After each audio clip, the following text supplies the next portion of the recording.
Thank you for tuning into the GSMC Dead Ball Sports Podcast, brought to you by the GSMC Sports Network. We have a great show for you today. We will be covering the Pittsburgh Steelers, whether or not that they can prove that they can make a deep run in the playoffs after their win over the Commanders. We'll discuss the Western Conference contenders, as whether or not they should be concerned about the Warriors' start to their season. We'll talk about Detroit's resilient comeback victory as they were able to beat the Texans with a walk-off field goal. We'll discuss Chelsea's 1-1 draw with Arsenal. And please stick around for the end of the show. I'll be discussing whether or not Manchester City are in a bit of a crisis with their 4th straight defeat as they lose to Brighton. If you have a question during the show, we want to hear your input. Is a big part of what makes the show successful, and we thrive on your energies and insights. Whether it's a quick comment, a thoughtful question, or an opinion you just have to share, please don't hesitate to drop it in the chat. And if you want to make absolutely sure that your message stands out and gets featured on the show, there's an easy way to do that. Just use the super chat button at the bottom of the chat box to send in your super chat. This guarantees that super chat gets read on the air, and it's also a fantastic way to support our channel. We really rely on your support to keep bringing you the sports content you love, and we appreciate every bit of it. So go ahead, let us know what you're thinking. Hit that super chat button, and let's keep the show as interactive and exciting as possible. And if you prefer, you could always go to the GSMCpodcast.net to tip, donate, or leave a comment or question there. We really could not do what we do without your amazing support, and we're so thankful to have you as part of our community. So like, subscribe, and if you have a question, you can always go to the GSMCpodcast.net. We do have to start off though with the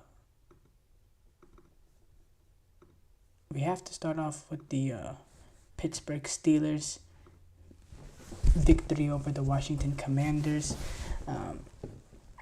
It was a game between two legitimate teams, with the Washington Commanders entering this game on a 7-2 record. 7-2, Pittsburgh coming in 6-2. In a game that was a really good measuring stick for both teams. With Washington, they've had a really good start. They have Jaden Daniels, the rookie, that's just lighting up the league right now, running away with Rookie of the Year. They have his rise, but and they had some quality wins early on this season, beating Cincinnati. That was really the big one. But other than that, they lost to Baltimore and they got that Hail Mary victory over the Bears. But they've been consistent, and they've steadily improved from that opening day loss that they suffered to Tampa Bay. But this was really a very, very good test for them. And I do have to say, overall, in the big picture, I thought they played really, really good. And I think they solidified themselves that going forward, they're still a contender. In the way that they kept themselves in this game and took the lead, and they had multiple opportunities that they really could have finished this game off. They let Pittsburgh stay in it. Wilson hits Mike Williams to take the lead, and we know what happened from there. But overall, I was impressed in terms of Washington being able to move the ball against this Pittsburgh defense. Terry McLaurin had a really big game with 5 receptions for 113 yards. I thought Jaden Daniels didn't have his greatest game, but played clean football and made certain plays to keep them in the game.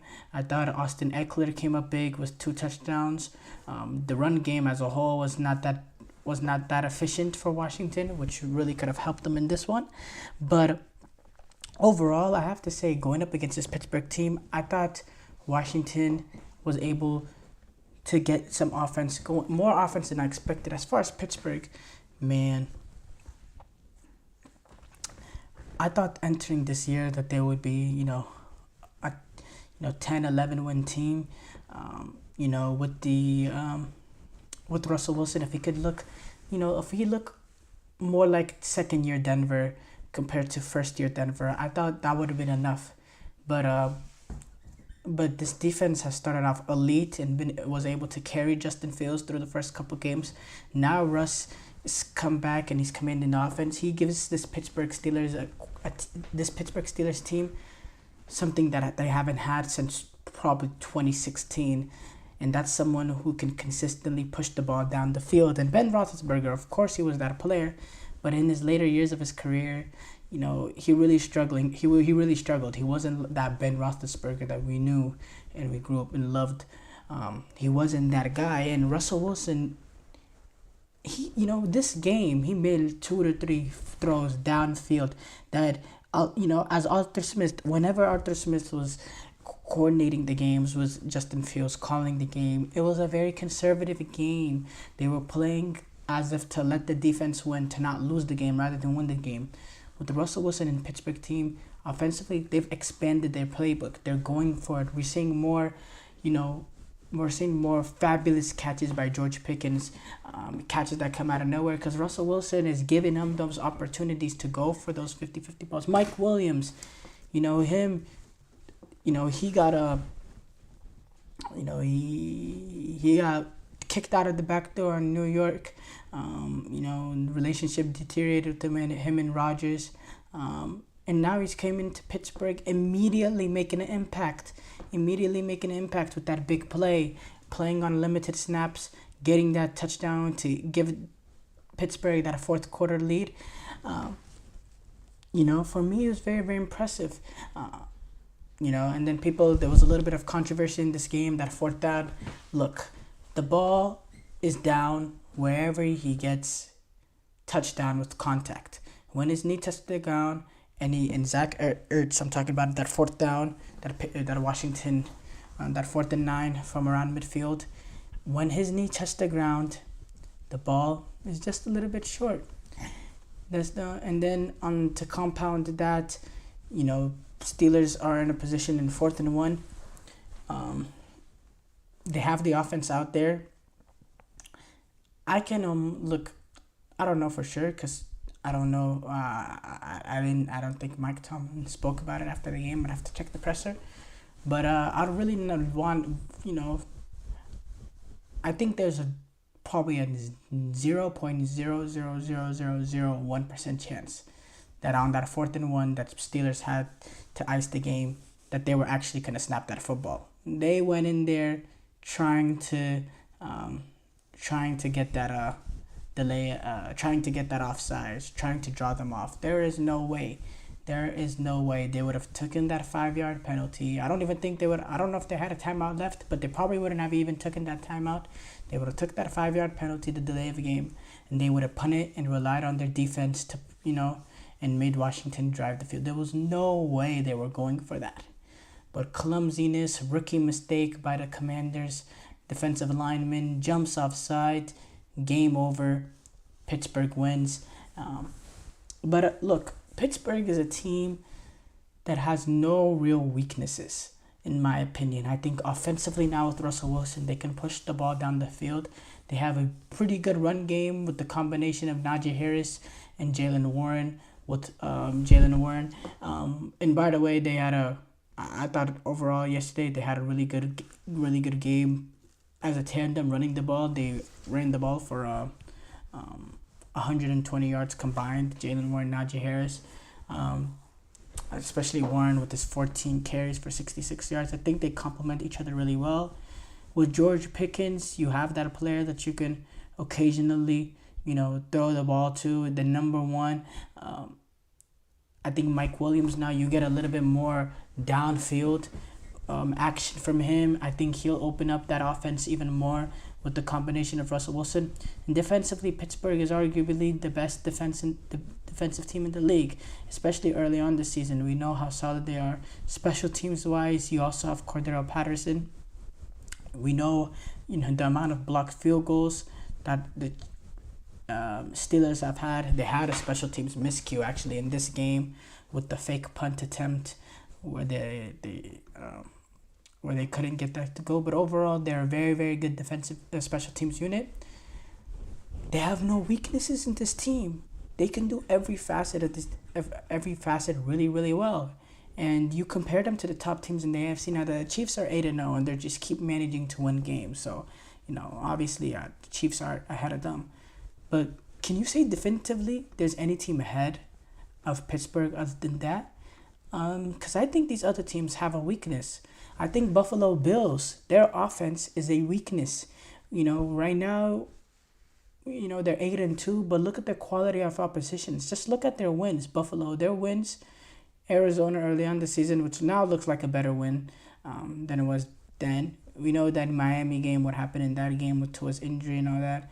You got the Jaguars. They got dog walked by the Ravens. They beat the Jets. They blew out the Seahawks. They beat the Dolphins, and that was a good one. That win they had against the Dolphins last week, especially what the Dolphins did today. They beat Tennessee. They lost to a Houston team that's not great. I think the Buffalo Bills is a pretty overrated team because offensively, even with the addition of Amari Cooper, I don't think they have enough offensively in terms of weapons to expand that offense. I think Amari Cooper is a wide receiver that goes missing in the biggest and brightest of moments. I think Josh Allen is also have that. I don't think he goes missing in the biggest and brightest of moments. I just think he randomly has the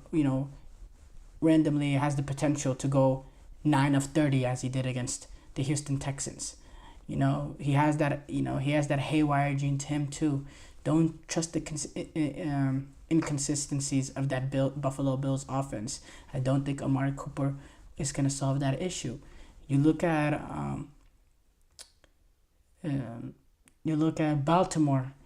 I say Steelers, they have no hole. Baltimore secondary, it is atrocious. One of the worst in the league.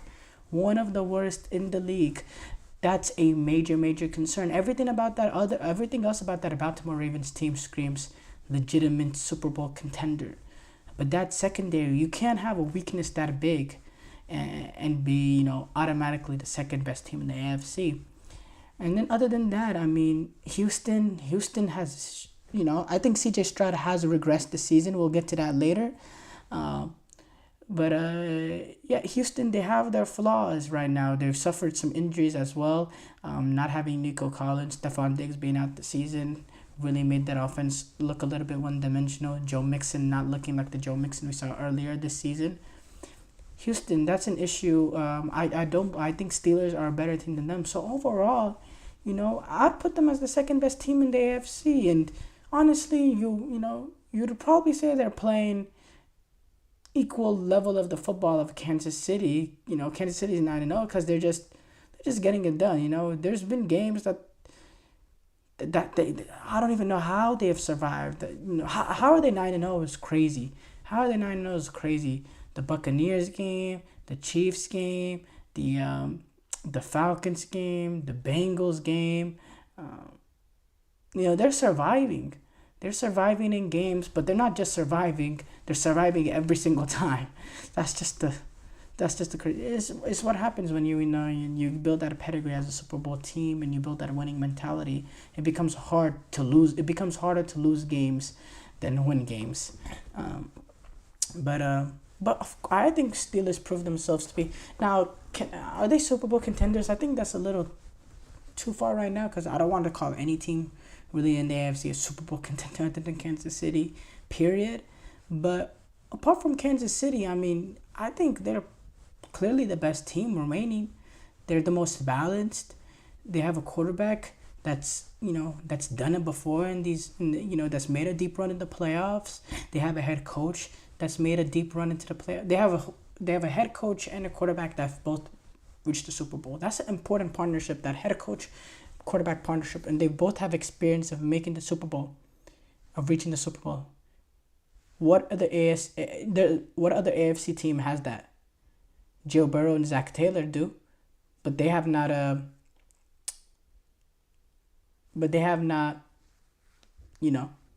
They haven't been able to get it together. They have 6 losses on the season for for frick's sake, you know. And you know, they're in Mike Tomlin and Russell Wilson. That's a head coach and quarterback partnership that they've both won Super Bowls. There's nobody in the AFC that's done that besides obviously Patrick Mahomes and Andy Reid. So that's something I think will play. It will give Pittsburgh an advantage as well. Show break here coming up. When we come back, we will discuss the Golden State Warriors and their start to the season. I feel like I'm losing my mind. Is everybody in the world blind? Please, Lord, give me a sign, a sign. I feel like I'm losing my mind. Is everybody in the world blind? Please, Lord, give me a sign, a sign. I wanna be the greatest. Everybody on the fake shit. I look around and feel like everybody is the fakest. I make this every day and I'm impatient, hoping one day I blow up from the basement. Statement, the top is so vacant. I don't hear shit that I think is amazing. Waiting for my day when I'm playing sold out shows for 1,000 faces. Hey, give me that crown, get in my way and to be put down. It ain't your place, all this my town. If I want that shit, then I'll get it right now. I'm losing it, the noose it fits. I'm losing shit, a stupid myth. You choose to live or choose to dip. You choose to fight or lose your grip and lose a gift. I feel like I'm losing my mind. Is everybody in the world blind? Please, Lord, give me a sign, a sign. I feel like I'm losing my mind. Is everybody in the world blind?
Before the break, we discussed Pittsburgh Steelers and their win over the Commanders. We move on to discuss the Golden State Warriors. They have started off 8-2 on the season. They find themselves third in the Western Conference, or really tied for second in the Western Conference, tied with the Suns, half a game behind the Thunder that they actually beat on Sunday. That they beat on Sunday, but yeah, they've had a really good start to their season. They're 8-2. They had a 5-game road stretch in which they finished 4-1. They got some really, really impressive wins in there as well, beating the Celtics, beating OKC. But yeah, there's after the first few games, there was some hesitation from a few people out there to, really be on the Golden State is the elite train. Not elite, but Golden State is legit train. But I think this OKC victory, because, that Boston game, yeah, that was a big game going up against Boston, rematch of the finals a few years ago. But that Celtics team was missing the finals MVP, was missing Kristaps Porzingis. Not a full strength Boston Celtics team. Tatum played, Derek White played, Drew Holiday played. Drew Holiday, only had 6 points. But yeah, it was not a full string Boston Celtics team, and the Warriors did pull it out on the road, which is impressive. But I think this win over OKC was more impressive in the fact that they did it against an OKC team that's looked really, really good this season. Now, Chet Holmgren, again, I'm talking about them not being the Celtics not being 100%. OKC wasn't 100%. Chet Holmgren had a pelvis fracture, which is after a really hard fall, which sounds very, very painful. But yeah, after he wasn't able to play, he got injured 5 minutes into the game. And obviously that changes the game when they, defensively for OKC, when they don't have Chet Holmgren, when they don't have his length, he's the anchor of that team defensively. And I thought Golden State Warriors had a tremendous amount of success attacking the basket with that length not being there. Being able to go small as well to match with OKC's small ball lineup, the versatility Golden State had to be able to match up with them. And they were able to move the ball well, had over 35 assists. I thought the Warriors played some excellent basketball. Defensively, they are the fourth best team in the league based on defensive rating. That will work. That will work. Yes, we're only 10 games into the season 10 games into the season. But something that's been a common denominator amongst Golden State Warriors and their championship contending teams, defensively, they're always in the top 5. And this Golden State Warriors team right now is sitting in 4th place in terms of defensive rating with a 106.6 defensive rating. And that's an important factor when it comes to Golden State in terms of how, and it always starts off obviously with Draymond Green being the defensive anchor of the team, but overall the willingness, how everybody is bought in terms of defending as a unit. What Buddy Hield has been able to do coming into this Golden State Warriors team, he had a really good start to the season. He has died down since with that Cavaliers game, and then he only managed 8 points, but he has a 48.8 3-point percentage this season. That will work, that kind of shooting, because having that kind of shooting, what that allows there to be more space, there to be more an emphasis on Buddy Hield, that gives Steph Curry his opportunities to be able to go one-on-one, attack the basket when he gets the opportunity and kick it out when the help comes. Or the fact that, last year, Klay Thompson, he was inconsistent there. You get a 49% shooter opposite of Steph Curry. It is hard to defend that kind of shooting in that backcourt. That is really, really hard. Now, can he manage this percentage? No, throughout, because he is a 43.5 career percent 3-point shooter. But if he can be in that 44-45 range, I think that'll work. He's averaging 18 points this season. I think he can maintain that, because Golden State, they always get the best out of these kind of players. At least we saw what the Warriors were able to do with Jordan Poole, with Andrew Wiggins, Steve Kerr, and the way that this organization is operated. They're able to squeeze out every bit that they can get out of you. And I think the Warriors are going to be able to do exactly that with Buddy Hield. I think he'll be a very important part. I think this Warriors team has depth as well. With Draymond, with Trace Jackson Davis, which by the way didn't even play a majority of this game because they wanted to go a little bit different, go a little bit more small, give more minutes to Gary Payton. In this one, but this Warriors team, they have players that can make an impact. They have the shooting of DeAnthony Melton as well, who's been shooting. He's a 41% 3-point shooter this season. He's only been 38%, or 37%. No, not the end. I'm reading the field. He's a 37% career shooter. He's been shooting 38% from 3 this season, which is solid. You have Jonathan Kuminga, who early on in his career I I thought he would be could be an impact player. I started to lose a little bit of belief in him. He was that 7th overall pick, but and there is a little questions on his future with Golden State. There's some trade deal and all that. But what he does is he can help you push the floor, and you can play a more transitional game with Jonathan Kuminga. He has that athleticism to go up and down, and he has good stature to him. Let's see whether the Warriors decide to keep him, whether the Warriors, if they can turn that into an asset that can help Golden State Warriors improve right now, they'll only get even better. They have a good balance of being able to attack the basket, being able to shoot the three. They're defensively a well-oiled machine. This is a team that looks very comparable to the 2022 team. The 2022 team didn't have that second superstar. Yes, Clay was involved in that team, but he wasn't a second superstar player in that team. But what they were able to get the best out of players like Andrew Wiggins, who was good for a few games, Jordan Poole, who was good for a few games, Clay was good for a few games. I think you have that here with the likes of Andrew Wiggins.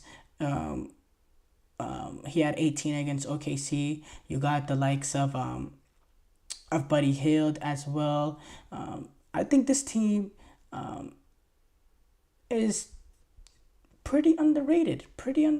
Steph Curry, he's been playing as an elite level this season, only averaging 22 points this season, yes, but I thought I think overall he's playing some really, really good basketball. He was out for a few games as well, and I thought Warriors, I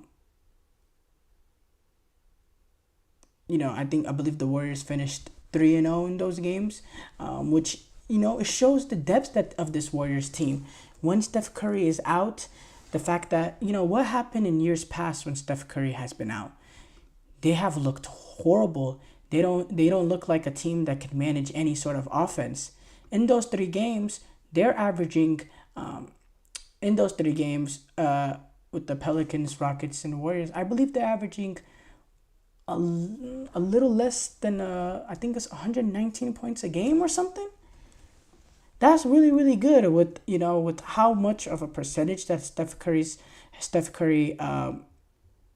is of their offense in years past. Right now, they're able to get production out of Buddy Hield, out of Kuminga, out of Podziemski, out of Andrew Wiggins. I believe Draymond had a 14-point game against the Rockets as well. Against the Pelicans, they were able to get some offense out of Lindy Waters. Different guys are being able to. I think Moses Moody had a 17-point game somewhere in there as well. They've been able to get offense out of role players. So, look, are the Warriors a team that's gonna, go to the finals or anything? No, I don't believe so. I think that's a little irresponsible. But they're proving this team has some depth. And, if you're a team like the Mavericks, who've had a pretty mediocre start to their season, 5-5, or the Lakers, the Nuggets, the Suns, because I think the Suns have been really, really good, OKC, I think you'd be slightly alarmed of Golden State. But again, I want to see it against high-level opposition. Again, the two wins that they have against good teams have been against teams that have been shorthanded. Now they're gonna have a few tests.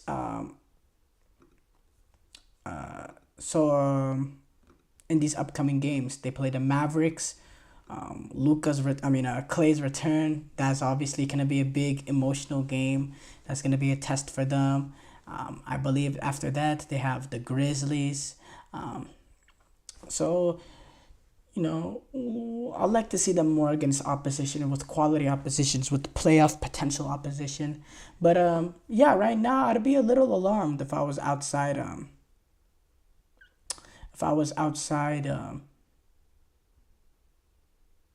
if I was in the one of the upper echelon teams in the Western Conference. Short break here coming up. When we come back, we will discuss the Detroit Lions' victory over the Texans.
Before the break, we discussed the Western Conference contenders, um, as and whether or not they should be concerned about the Warriors' start to their season. We move on to discuss the Detroit Lions' victory as they beat the Texans with a walk-off field goal. What a win for Detroit.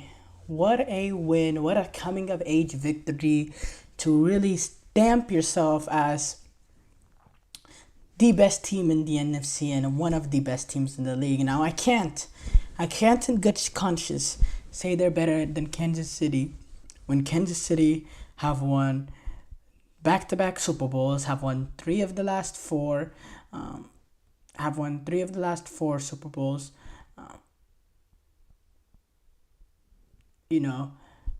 I can't in good conscience say that the Detroit Lions are better than the Kansas City Chiefs team that's 9-0 and has won three of the last four Super Bowls and has Andy Reid at the wheel with Patrick Mahomes at a quarterback. And, I can't say that. Now, has Detroit been playing better football this season? Well, not even close. Not even close. They've been playing much better football than Kansas City. Kansas City, they've been surviving while Detroit has been dominating. It has been playing teams off the field. But at the same time,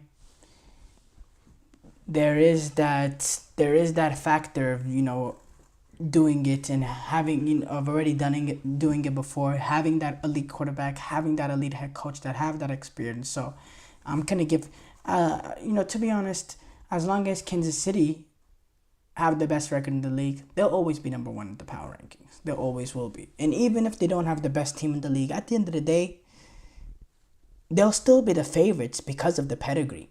Because of the pedigree that Kansas City has earned. But going back to this game, Detroit, what a resilient victory. What a coming-of-age win. To overcome what Detroit overcame throughout this game, Jared Goff, 5 interceptions.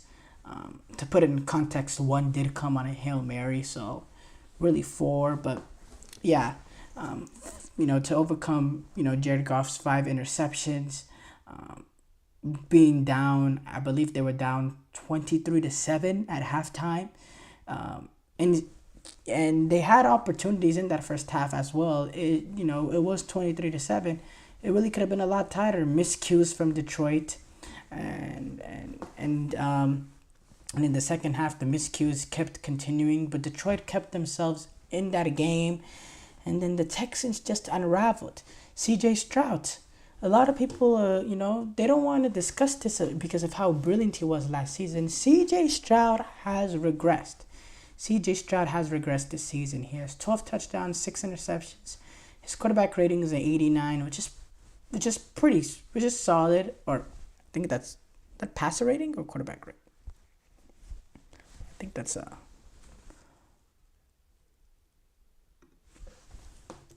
think that's quarterback rating. No, that's passer rating. Yeah, okay. His passer rating's been 89 this season. That's not that great. His touchdown interception ratio is not bad, 2-1, but thrown for 2,371 yards. Yeah, he hasn't been great, and for a few games now, he's lacked. He hasn't had Nico Collins, Stephon Diggs, so the wide receiving core has been underwhelming. But he had 2 interceptions this game that were both on him, both underthrows. The second one was absolutely atrocious. I mean, he had him open by miles. He decides to float it. He decides to float the ball to Tank Dell. The lack of pace on the ball, or lack of velocity on the ball, brings Carlton Davis back into the mix, and purely based on how horrible the ball is, Carlton Davis is able to make a play. Because Tank Dell, he is wide open as you get in the NFL. You release the ball way earlier. CJ Stroud did, and I know he was on the run, but if you release the ball way earlier, it's a touchdown. Not only did he release the ball late, but on top of that, he got the pace of the ball on the ball really bad. Didn't get enough on it. Didn't get enough velocity on it. And his interception, it's a huge interception in that moment, because Houston are going in for a score that potentially will make this out of reach. But and the collapse continued as well. Lions is able to drill a very, very long field goal to tie it up. Texans get the ball back. They're able to get it down in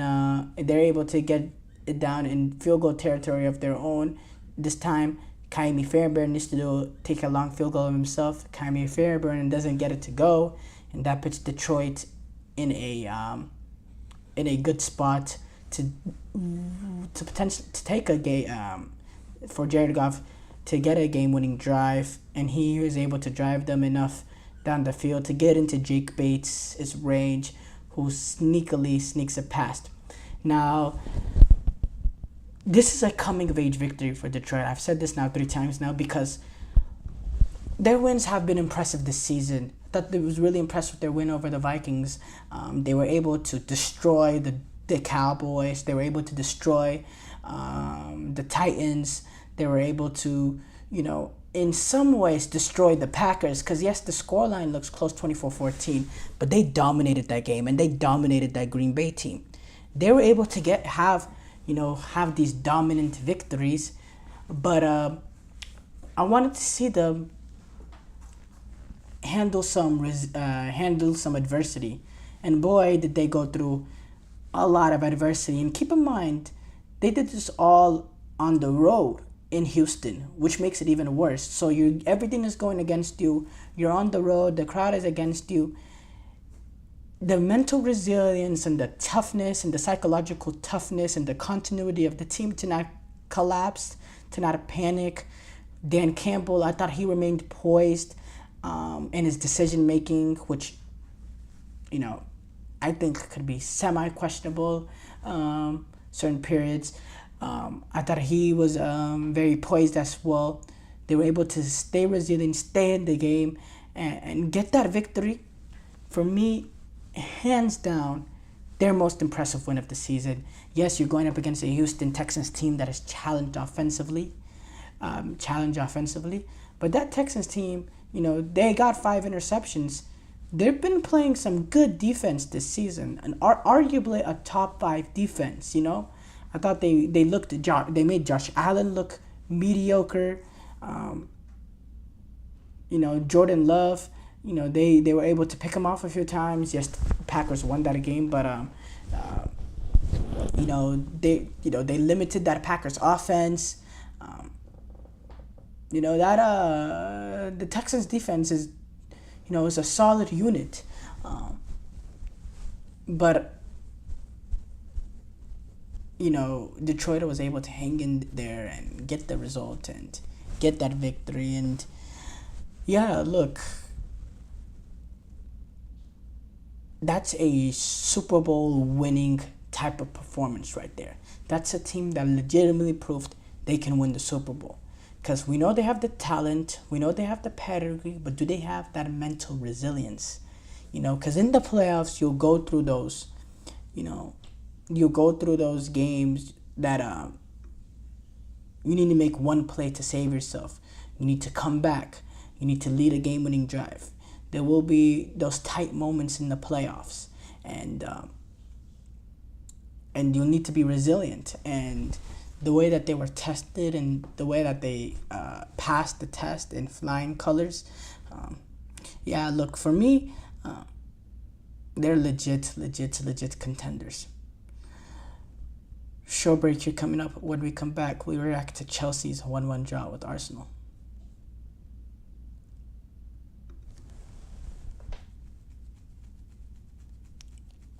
For the best and latest podcasts available anywhere, go to the podcast app on your cell phone and type in GSMC to access free content-rich podcasts on health and wellness, book reviews, sports, entertainment, relationships, social media, movies, technology, finance, and even weird news. Subscribe and download the GSMC Podcast Network's family of shows, available everywhere podcasts are found.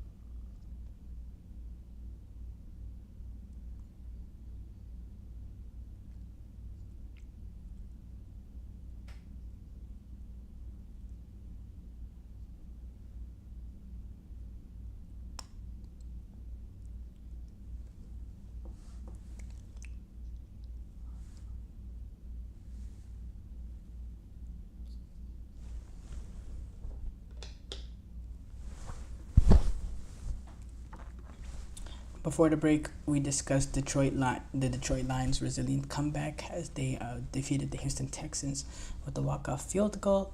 We move on to react to Chelsea's 1-1 draw with Arsenal. Me back to talking about soccer on the GSMC Dead Ball Sports podcast. But as far as Chelsea-Arsenal, look, it was I gotta say, not the most entertaining game.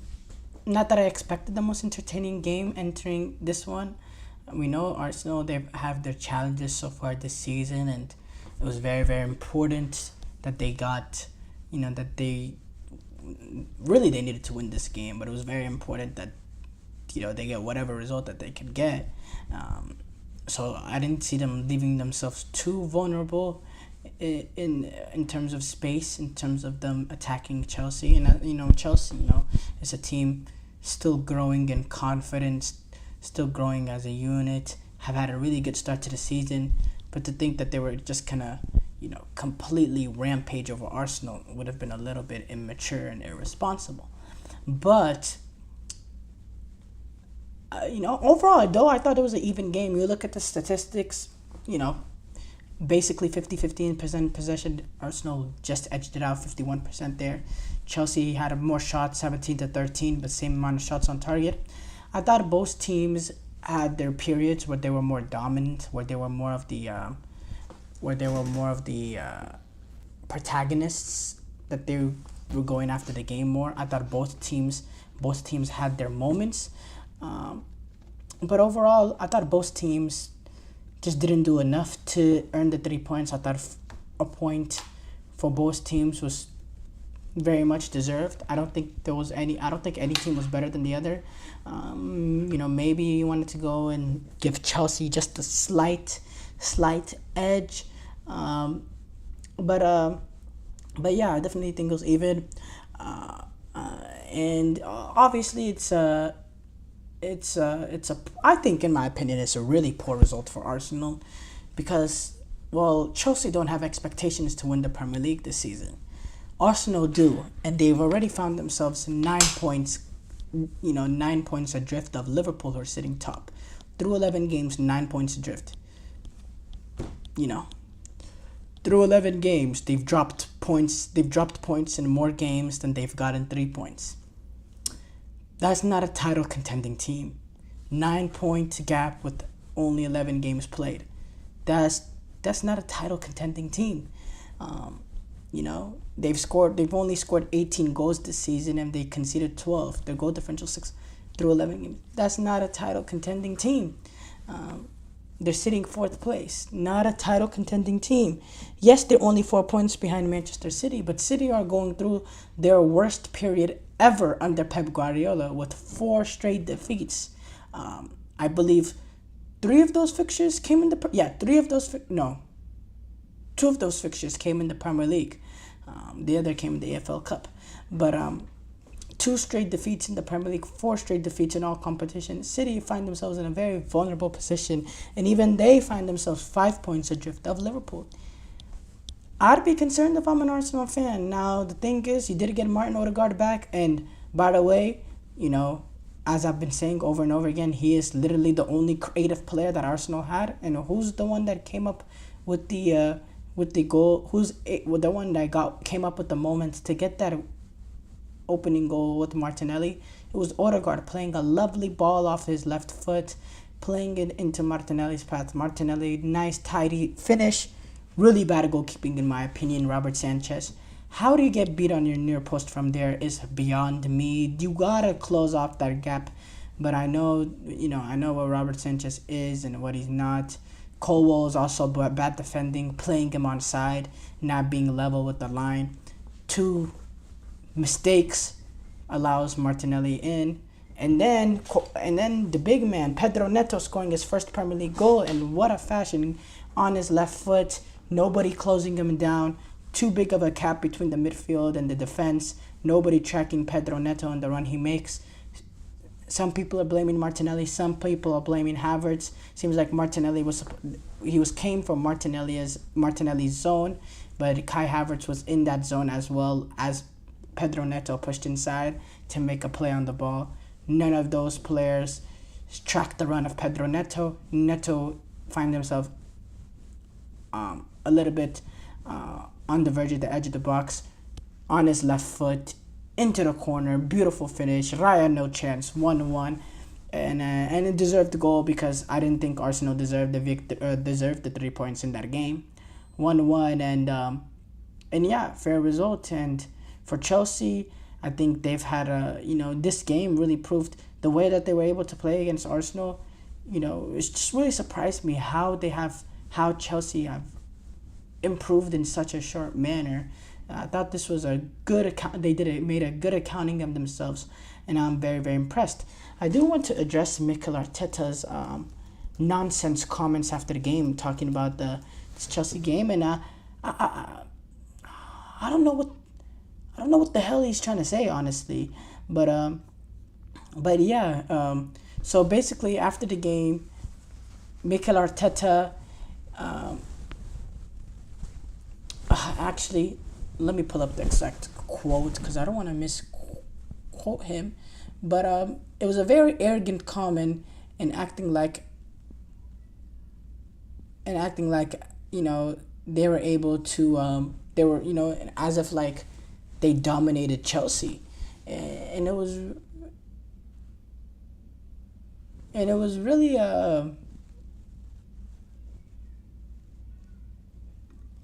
it was really it was really weird. It was really weird. He went on to slam his team as well, talking about their performance. But yeah, I'm having a difficulty finding the comment that he made. But yeah, look, it's very disappointing for Arsenal. The standards are not good enough. The standards are not good enough. They're not creating enough opportunities, and then defensively, they're making some key mistakes in bad moments, and they're not able to score the ridiculous amount of goals that they scored last season to compound these certain mistakes that they're making defensively. And yeah, if you're an Arsenal fan, you can't be nothing but extremely frustrated. And a lot of people are saying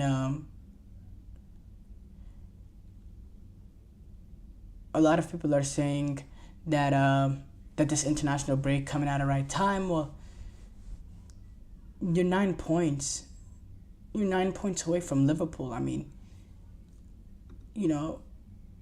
I think to say it came at the right time is crazy. It came, it's a lifeline. And can Arsenal take advantage of this lifeline? Well, it's a gap that they have to make up, and I don't know. I think with the way City has been recently, I thought this was Arsenal's moment to get a really big lead on Manchester City. But forget getting a lead. They're still behind City, and they're way behind Liverpool. And then Arteta with his comments after the game, discussing, Chelsea's performance. It's just it's just weird to me. He had some not ignorant, but arrogant comments. He had some arrogant comments before the game, saying if we play on Sunday, we will win. If we play this way on Sunday, we will win at Stamford Bridge. Then after the game, he said we dominated the game. What game is he watching? What game was he watching? If anything, I thought Chelsea were slightly the better team. And if you want to say Arsenal were slightly better, okay. But to say that they were dominant is crazy. Now, they had that massive chance at the end. I thought, I was so shocked that didn't enter the back of the net. That they had that opportunity at the end. But apart from that, the last few minutes they went after it. Apart from that, they didn't create enough. They were toothless, So, yeah, I don't know. I don't know what Mikel Arteta's talking about. Short break here coming up, but when we come back, we will discuss whether or not City are in crisis with their 4th straight defeat as they lost to Brighton.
Before the break, we discussed Chelsea's 1-1 draw with Arsenal.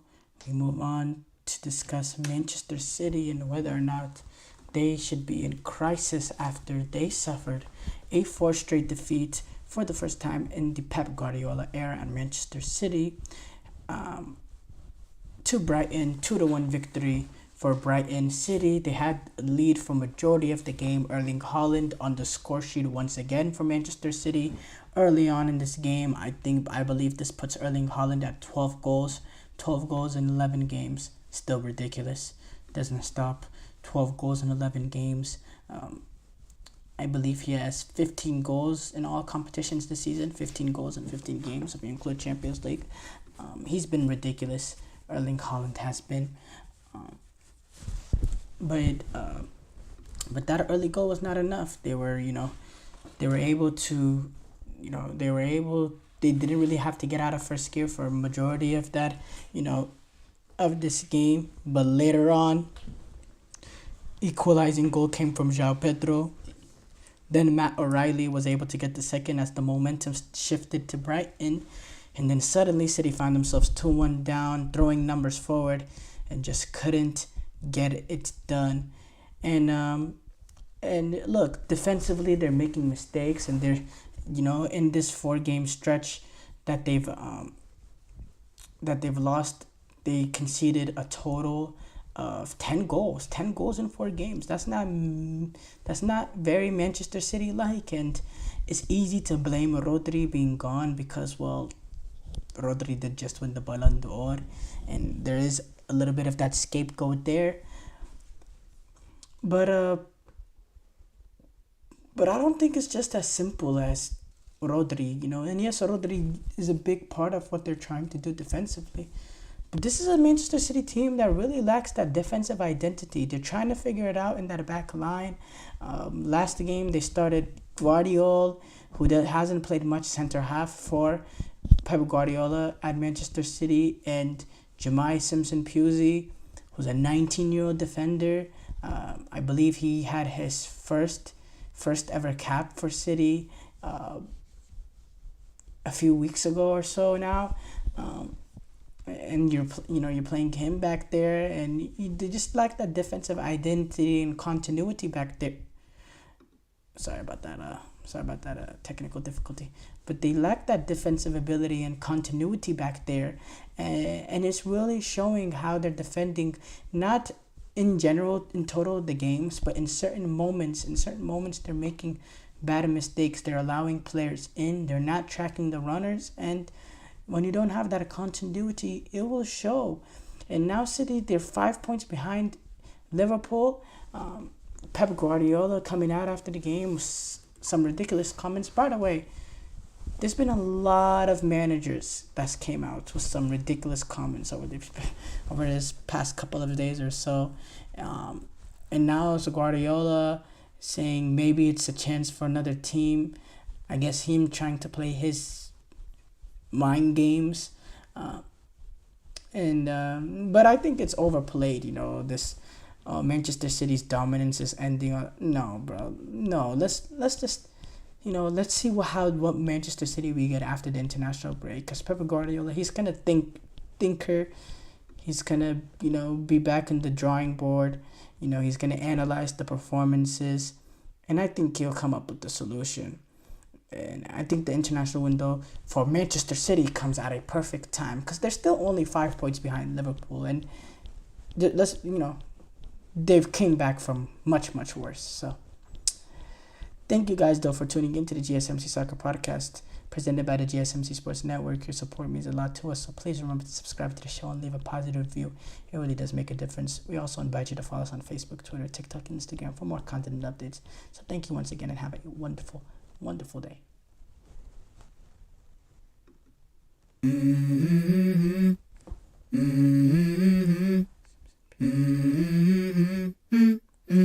Let's go. I wake up to a little bit of drool on my pillow, feel like it's